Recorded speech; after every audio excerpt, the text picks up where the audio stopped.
axis now will be here. So this is the positive Z axis. This is the positive Y axis. This is positive X axis. Right? So, what does it mean? So you find that this Z axis is perpendicular to Y axis. And also it is perpendicular here. It is perpendicular to Z to X axis. So this is for the case of positive. If you consider the negative Y axis, right? So this is negative Y axis, negative Y. And also, if you consider the negative X axis, which is on left side. So let's consider the negative axis, which is on left side. So this is negative X. Or we say that this is X axis, but here it is negative, and this is Y axis, here it is negative. Where do we get negative Z axis? Good question, right? So you find that this Z axis, it is positive Z axis, it's perpendicular to positive X axis, it's perpendicular to positive Y axis, it's perpendicular to negative X axis, it's perpendicular to negative Z axis. So the negative Z axis is inside the blackboard. Fantastic. So all the 6, because this is 1, 2, 3, 4, 5, 6 inside are perpendicular to each other. That's what we call 3-dimensional. But we used to present 3-dimensional figures or structures, especially by using with aid of the computers or even cameras. Sometimes that at particular angle you can have 3-dimensional. But it's difficult to present the 3-dimensional by using the 2-dimensional. That's why that we imagine that this line is passing at this point. Frankly speaking, this line is not at this point because it won't be perpendicular to this line or to this line. So it is like this. So this is positive Y-axis, but according to the representation, worldwide, the mathematicians accepted that to present in this way, and this is negative Z-axis, which is inside the blackboard, which you cannot draw the line there. Interesting. Okay, that's all about the shape of 40 of P orbital. Do you enjoy the beauty of chemistry? Yes.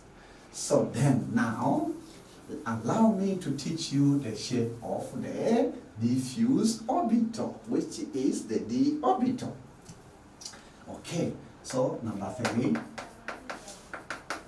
the shape of diffuse orbital, which we call d orbital. And remember that we use lowercase d to present, we use lowercase p.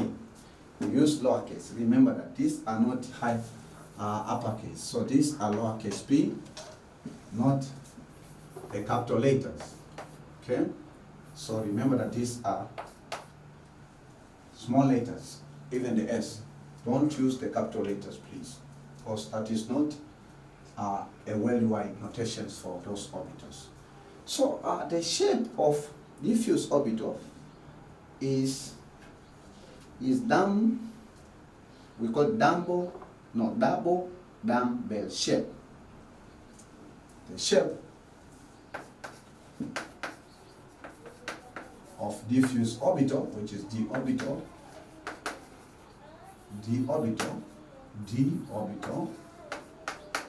is double dumbbell. So double dumbbell. So I taught you the single double dumbbell. So now we have, I taught you single dumbbell. So we need double dumbbell to show the shape of the t orbital. Interesting. So if you know the p orbital, you just duplicate the d orbital, you get the shape of the orbital. If you know the p orbital, yeah, the shape of the p orbital, then you double. One, whether it is px, you double, then you get to the shape of 40 t orbital. Interesting. Simple. Okay. So he said that the size, of the d orbital increases, means the radius or increases with increase. With increase of what? With increase in principal quantum number. What does it mean? It means that, for example, the size of d orbital of what? of n is equal to 3, right, is less than the size of the orbital when n is equal to 5. That's the meaning of that sentence.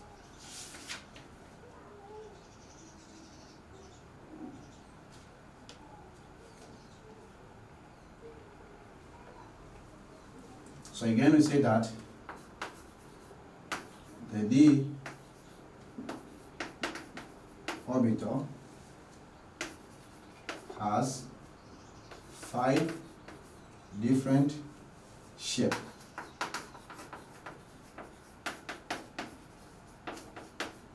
Different shapes.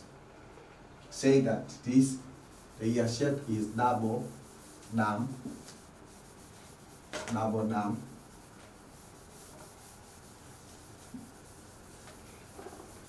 double dam orbital, double dam bell. The orbital has 5 different different shapes. Okay, so different shapes. So these shapes are categorized as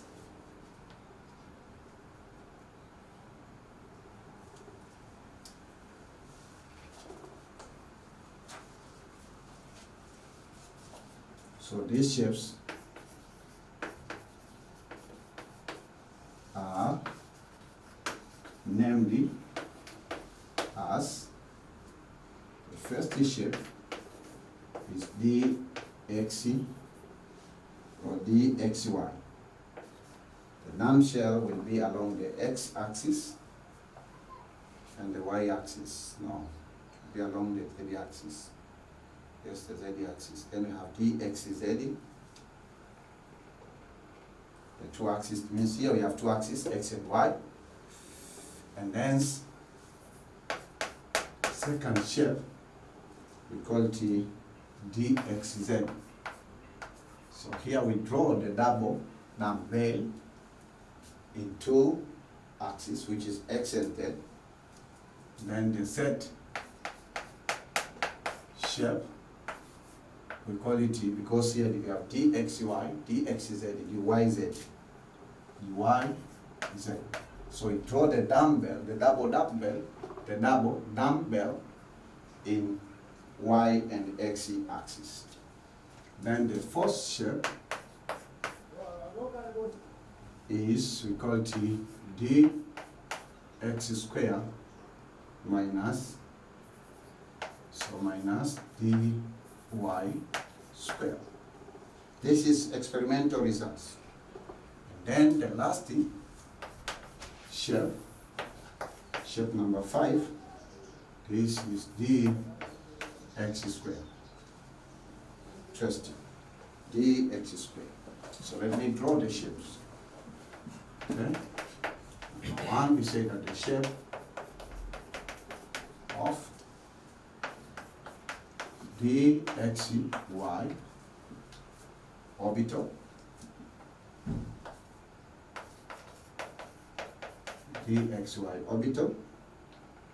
this is long x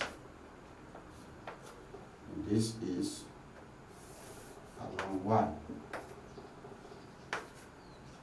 So then we have 2 dumbbells. Now we have double, as we say that this is double dumbbell. Then here we have another.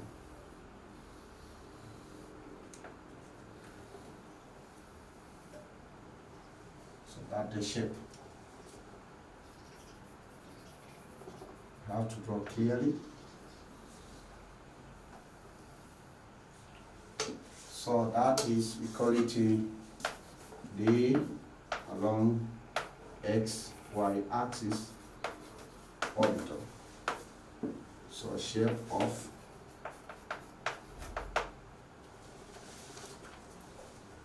interesting. This is the beauty of chemistry.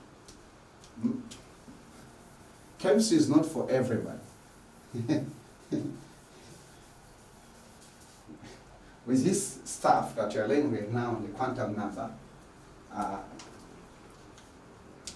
differentiate that chemistry is not for everyone. Okay, the shape, but chemistry is used for everyone. Used by everybody. So the shape of what? Of d x z orbital. So this shape of the orbital, we have two axes.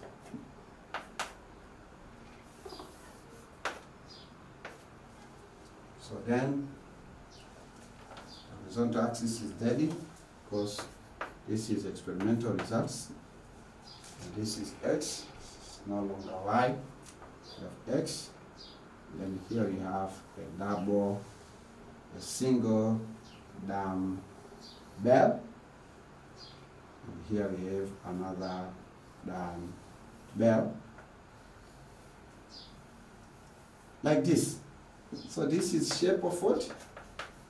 Shape of the orbital along x and z axis.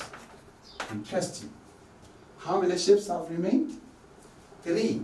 Should I leave 2 for the homework for you? Yes.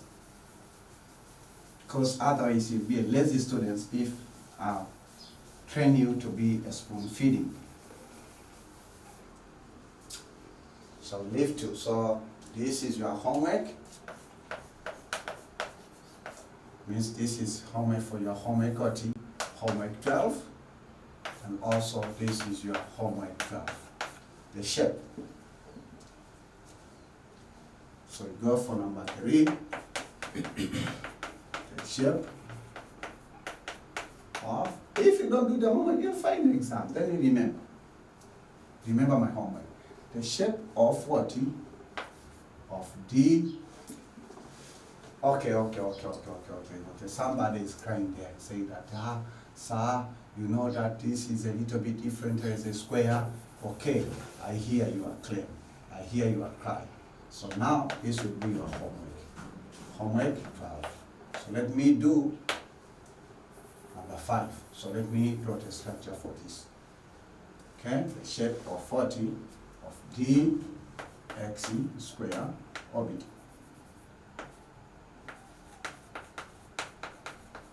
D square orbital.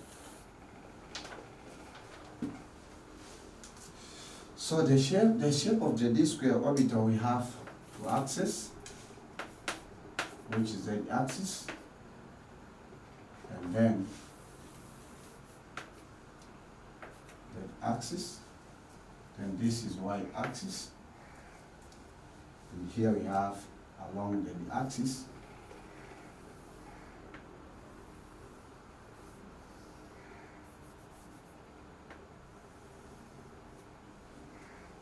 and here we have a circle.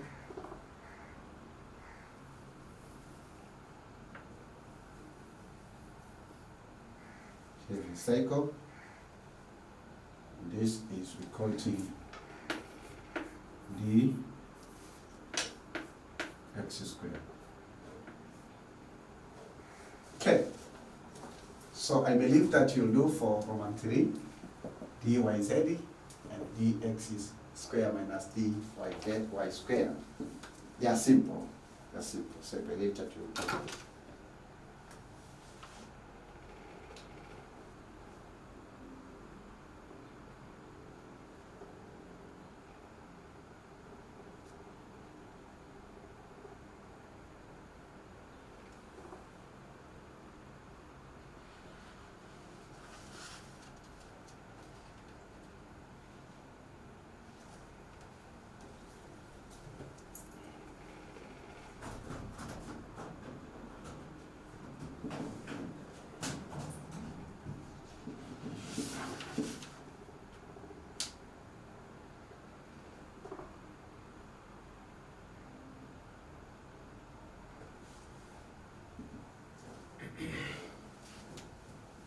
Okay, so again we say that even what we have told you, that number, what this will be number 4, number 4, yeah, number 4 means the shape, we say that not before the shape of fundamental orbital, or we call it in short of orbital, is beyond of the scope of this syllabus.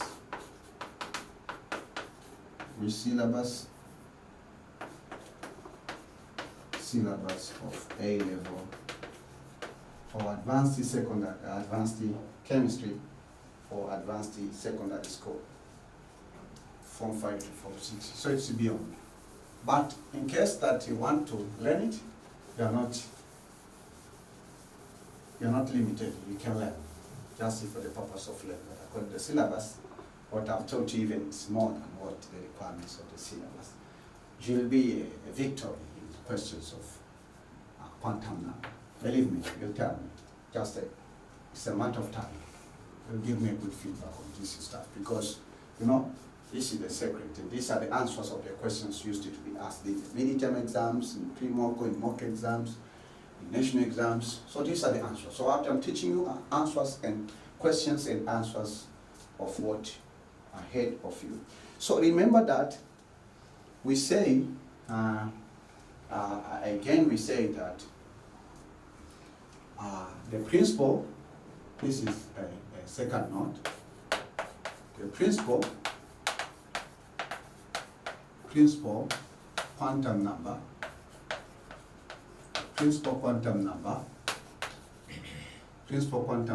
or we say that with distinctions, or yes, because the principal quantum number, so the concept is, which I want to teach you is distinction, or difference means that differentiation,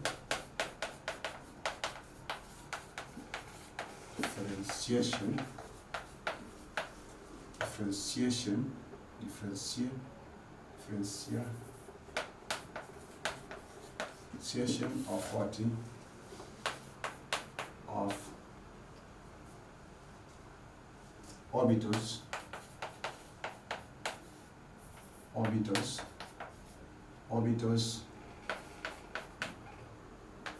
in different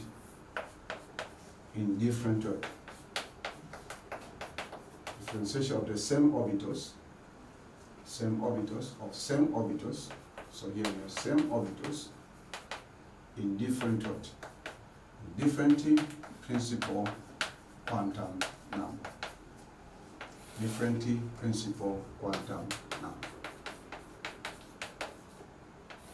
Which is n.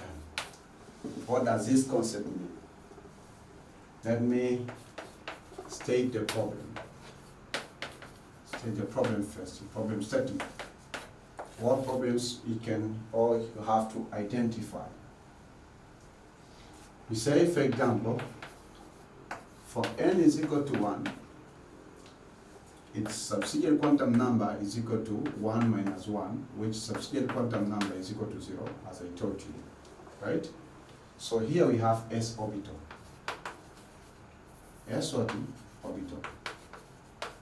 Again, we have another principal quantum number, n is equal to 2, where L is equal to 2 minus 1, and then 2 minus 2.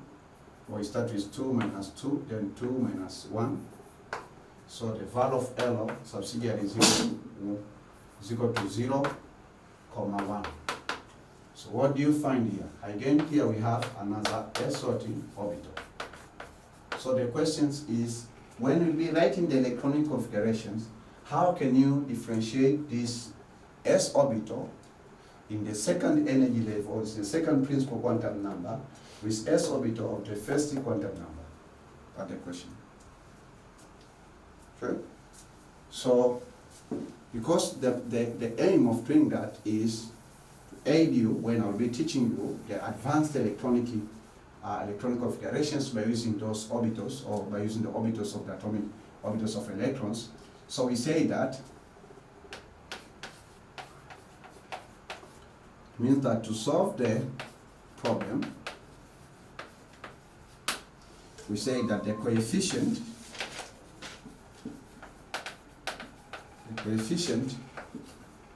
of each orbital is its principal quantum number. This is too detailed. Quantum number n. When you say the coefficient, we mean that we have a variable. Suppose that the orbitals stand for the variable. Then you have a coefficient, a number before that variable. Suppose that, let me just take it because you are learning also mathematics. So I would like just to use the concept that you know. You know that in a function we have, let's say, f of x is equal to 3x minus 4, for instance.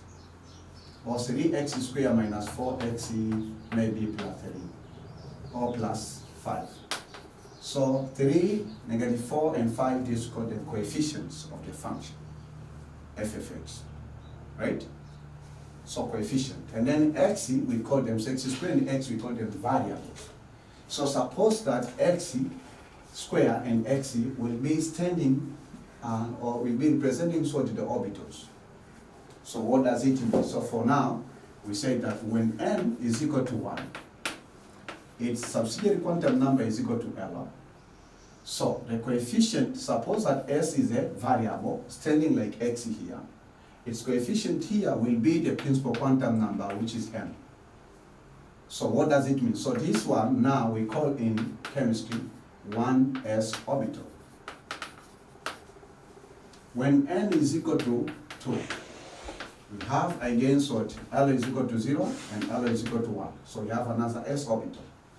So the naming of this s orbital will be ns, but n is equal to 2. So this one we name it the 2s orbital. Right? Against you have n is equal to 3. So here we have L is equal to 0, we have L is equal to 1, we have L is equal to 2. So here the coefficient will be 3 because we have ns. ns will have against np, we have again nd. For here you have ns, and there also you have n or np. So for example, for s orbital, this will be 3s orbital. So this is the principal quantum number. You see, the coefficient are the principal quantum number. Also when n, so we say that when n is equal to 4, the subsidiary quantum number is equal to 0, is equal to 1, is equal to 2, is equal to 3. Then again we have what? We have 4s orbital, we have 4p orbital, we have 4d orbital, we have 4f orbital. So simply, if you'll be studying about the 4 orbital, this is 4s orbital. Again, remember that the size of the s orbital increases with the increase in the principal quantum number. So now, if you arrange these orbitals or the s orbitals in order of increasing its size, we might say that 1s orbital is less in size compared to the second or 2s orbital, also less in size compared to 3s orbital. Okay, orbital is less in size compared to the 4s orbital. So that's what I've been insisting. So this is less in size, size is large.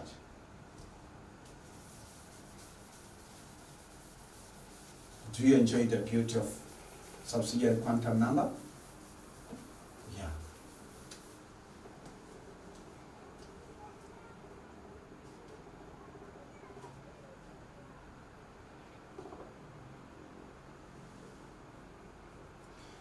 What are the applications of subsidiary quantum number? I found 2. You may find even more than 2. Why are we studying subsidiary quantum number? So applications of subsidiary. Remember that this lecture is very important for lecture 13, lecture 14, lecture 15, very important. Subsidiary, very important for the chemical bonding also. Subsidiary, or we call it as emotion, we call it subsidiary. What are the applications of subsidiary quantum number?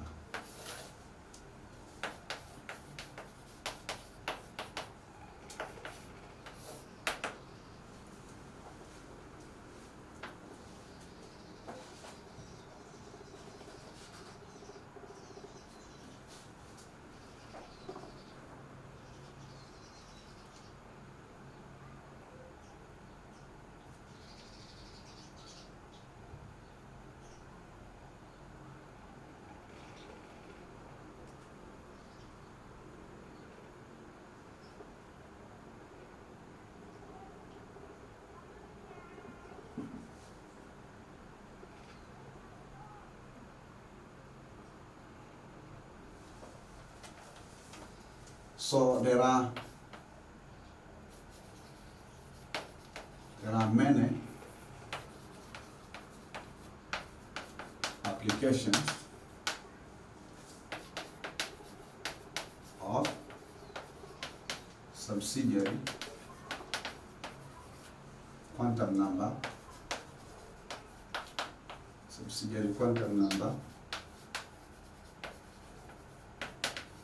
in chemistry or in atomic or yes, in atomic structure. Let's say yes, in the atom. Some of them I'll teach you only two. Some of these applications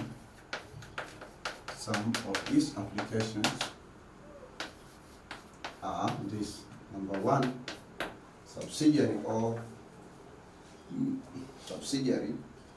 as measure quantum number is usually to probable to predict, means to provide or to specify probable distance of electron from the nucleus. To specify the probable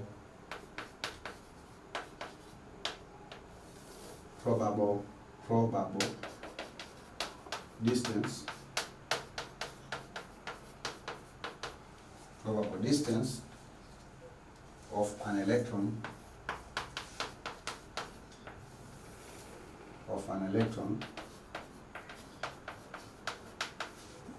from the nucleus.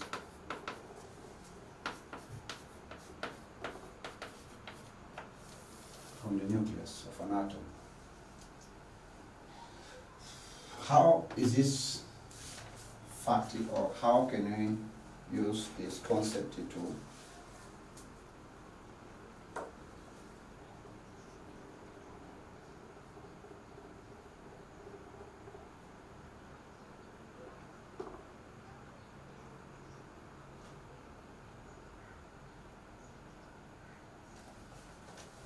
we say that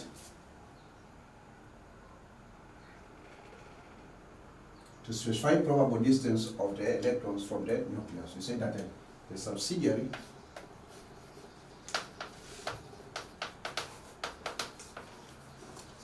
quantum number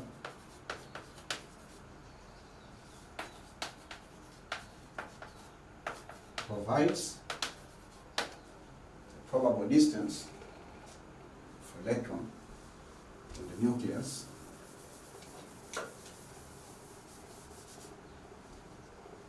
provides the probable distance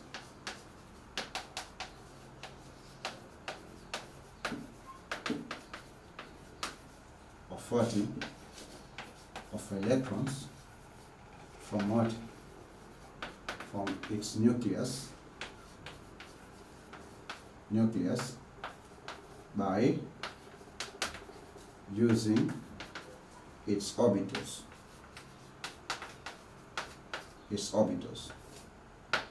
Okay, what does it mean? For example, we say that if the electron if the electron is found in s orbital, then it is closest to the nucleus of an atom. So when electrons is found in any s orbital, then distance from the nucleus is smaller compared when electrons is found in the f orbital, because it is far from from the nucleus of an atom. Right? So it is the closest. It is closer. Let's say it's closer. It's closer compared to. It is closer compared to the electron found in f orbital of the same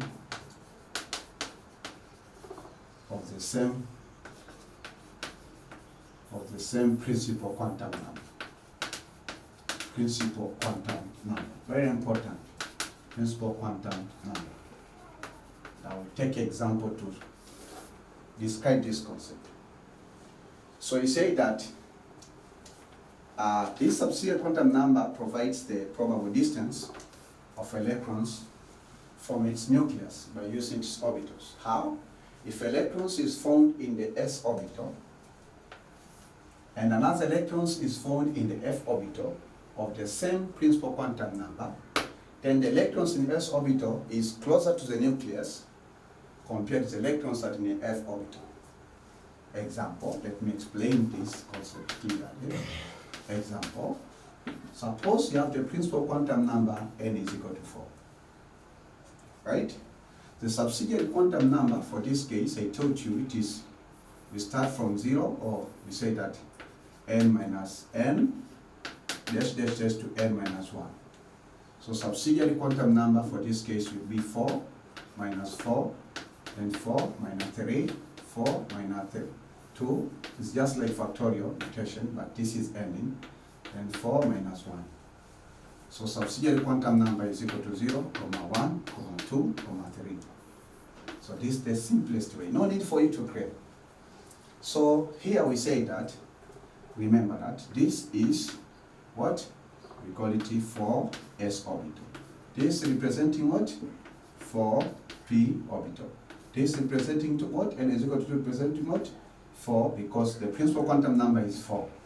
4 are d orbital. And this representing what? 4f orbital. So by using this concept of subsidiary quantum number, we say that this s orbital is closer to the nucleus compared to this f orbital. Right?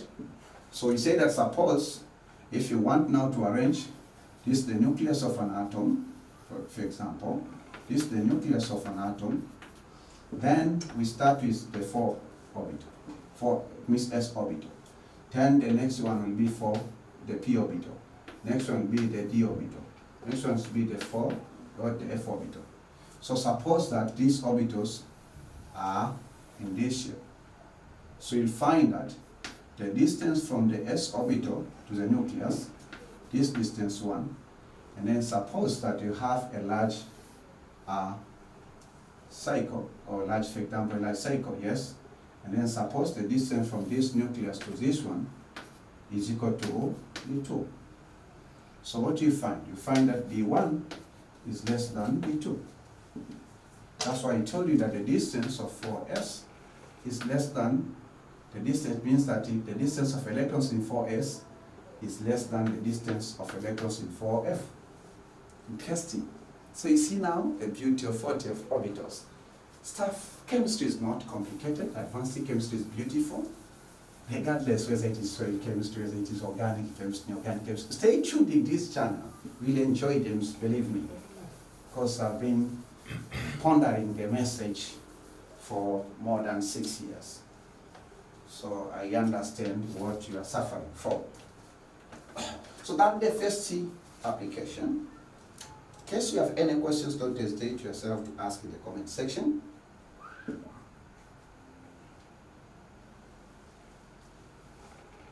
So the second application of subsidiary quantum number, we say also to specify energy of an electron. It's used to specify energy of what? Energy of the electron.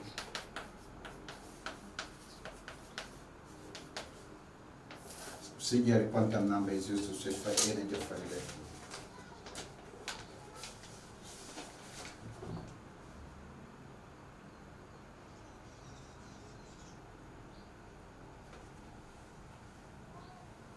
So what does it mean? So we say that in this case, the energy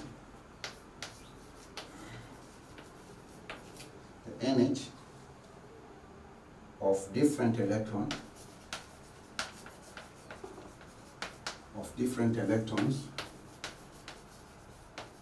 different electrons with the same principal quantum number, the same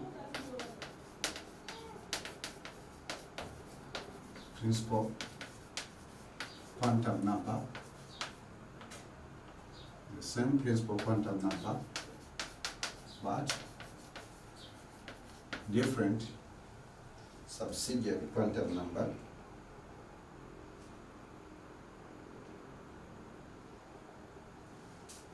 but different subsidiary quantum number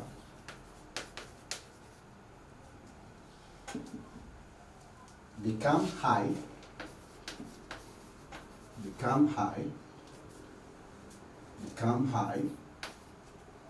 okay, as mutual quantum number become bigger,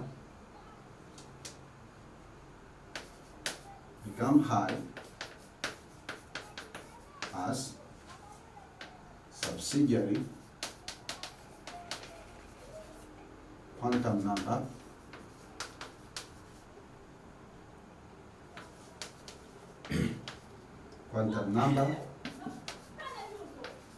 becomes high, become bigger.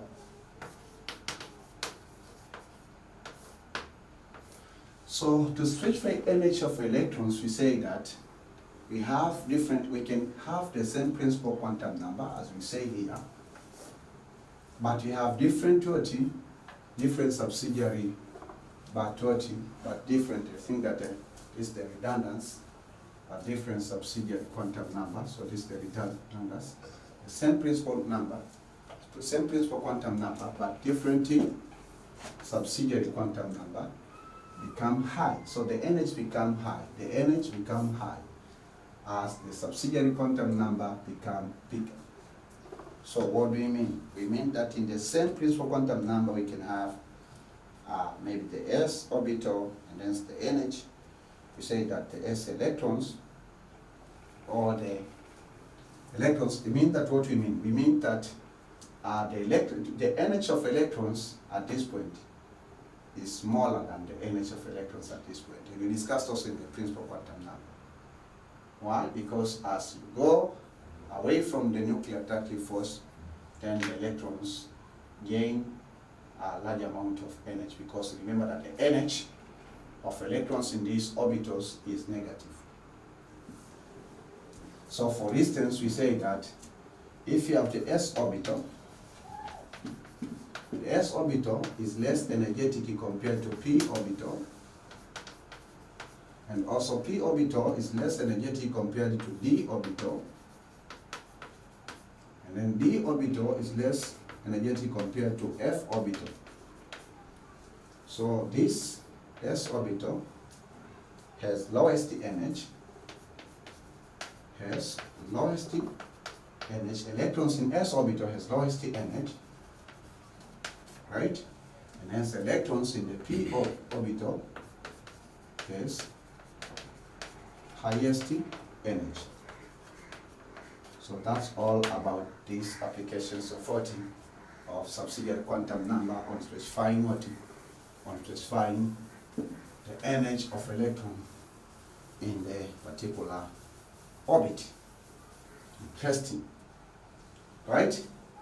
Chemistry is beautiful, beautiful, beautiful, and beautiful.